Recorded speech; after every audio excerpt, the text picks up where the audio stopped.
politique, c'est un C'est très art important. digne. La communication, Ah, tout à c'est fait. très important. Tout C'est à juste fait. dire partager avec les citoyens un certain nombre de réformes. Vous voyez, le cynisme, il n'est pas que chez Fillon, il n'est pas que chez Sarkozy, il est dans toute l'UMP. Deux patrons de la presse écrite viennent faire entendre leur voix à la télévision. Deux univers se croisent et se mêlent. L'écrit apporte ses genres et l'image les renouvelle. La posture de Christophe Barbier, rédacteur en chef de l'Express, incarne l'éditorial. Parce que je pense que ce duel Sarkozy-Fillon, il est tellement intense qu'il va se régler avant. Il y aura un mort avant 2016. Son écharpe rouge a le statut d'un titre. Le micro en gros plan, derrière lui, souligne qu'il est là pour se faire entendre haut et fort. Non mais déjà, est-ce que le Premier ministre et le Président de la République se parlent?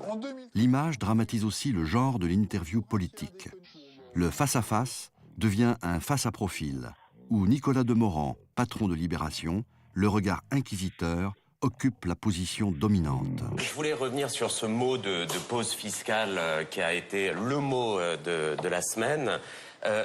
Vous avez compris quelque chose alors finalement ou pas? Tous deux apportent à la télévision l'autorité de l'écrit.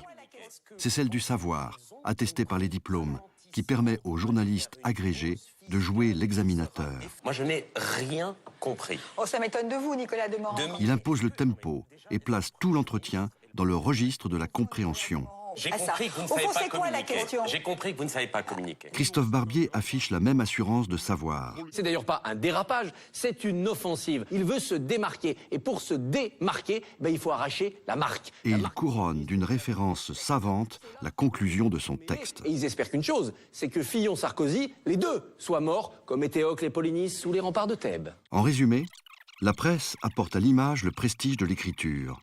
Et en retour, l'image apporte à la presse sa puissance d'écoute. De ce mélange naît un nouveau discours médiatique où l'homme de l'écrit cherche, de manière péremptoire, une nouvelle légitimité.